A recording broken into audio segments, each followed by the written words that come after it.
know that because they say we'll build it, we don't know who our customer is. Let's talk about how you guys have figured out who your customer is. We'll start with you, Lance, and work our way over.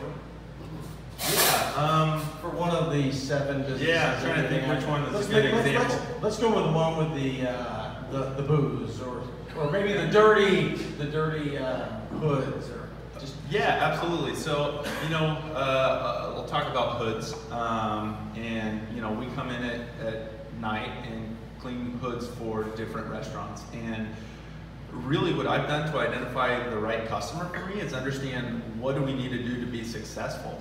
And for us, a lot of that has to do with somebody who's willing to give us access to their restaurant at night. We've got 2 or 3 trucks and restaurants close at 11. And if we have to show up at 11 and you won't give us keys and everybody takes that mentality, we can get one job done a night. I can't be successful that way. And it's really hard for someone to talk to a customer and engage with them and want their business and then draw that line in the sand that says, listen, if you're not providing me these tools, I can't be successful and I can't make you successful. So sometimes it's working backwards, understanding where you want to be and who the customer is that gets you there. And then having the ability to say no if that customer doesn't fit that profile. So are the people that you're dealing with, are they more online, or is that more a face-to-face, or what is that model? Our model right now is kind of half and half. All of our leads come from online. People searching for us who have a need and they discover us. But we also go and have those face-to-face conversations, and a lot of our sales is education. For us, a lot of people don't know the right questions to ask, and they don't know what they don't know. All right, so you said that a lot come from online, so have you kind of nailed down what those search terms are that people are looking for you? I need to clean my dirty hood. I mean, Shit, the fire marshal's coming? If I could own that search term, we'd be set. You probably know who owns it though, right? Yeah. That's part of the game that is marketing. It's important to know that because that's how you're finding your customers and the qualified customers. Kevin, what do you think there? Yeah, so when we started our business 3 years ago, we tried to go and cater to a certain type of customer. And what we realized is that we needed to shut up and stop building the business for ourselves and actually listen to what our customers needed, like the people who were actually giving us money.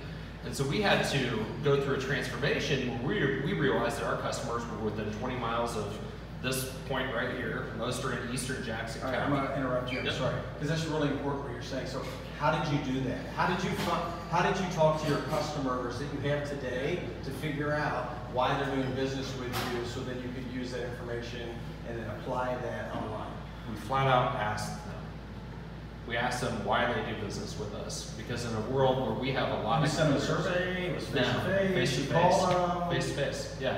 Yeah, we have close personal relationships with our customers, and so we would just ask them after we got engaged and we started doing business together. We'd say, hey, what made you select our firm versus a couple of other providers that you were evaluating? And a lot of them came back to just, hey, you guys are like innovative problem solvers, and you don't take no for an answer. We said, okay, that's cool. That's good feedback. At what point do you ask your customer that there's enough trust that you're getting the right answer, but also that it's okay? I'm not gonna overpower them. I'm so tired of seeing things from Amazon, from the vendors. It's like, how did you like the batteries you just bought? They're working great. It's like, leave me alone, man. And that's why we don't do electronic surveys and things like that. It's just more conversational. I mean, I think that one of the challenges for everybody in this room, if you're running a business, is digital is this, I almost consider it to be a barrier between us and our customers. Ultimately, we're just people solving problems for other people. And technology can make that process better, it can reduce friction, it can do a lot of things, but it also can get you away from just having a conversation with your customer.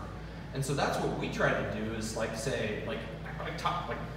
take your customers to lunch, have a conversation with them. How's it going?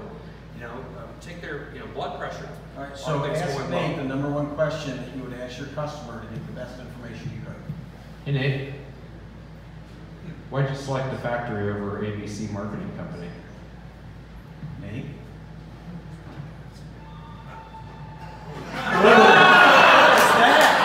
Who just won this?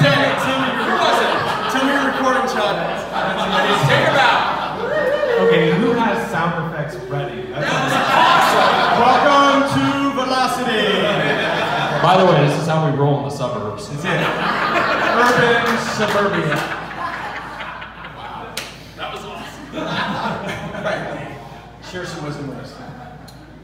You know, one of the greatest successes I have had is with 1 Million Cubs.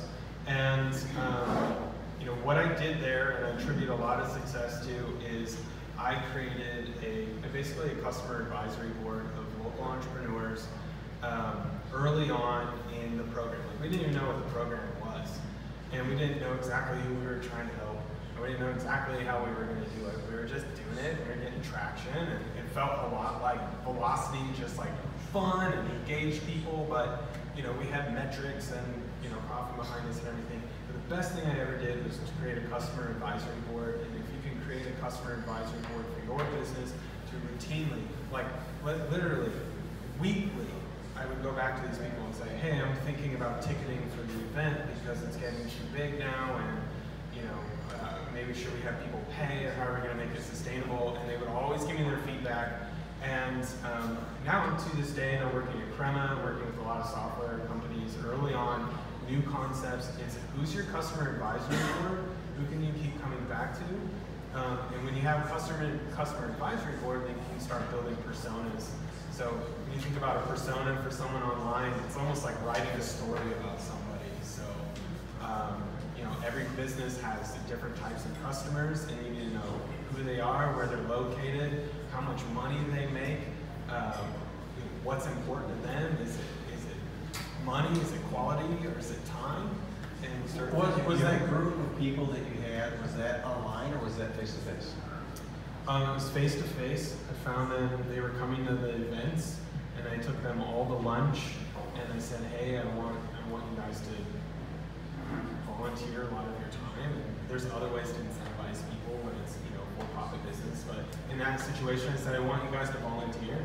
And eventually, they all looked at each other and they said, I'll do it if you do it. And they all kind of said, okay, cool.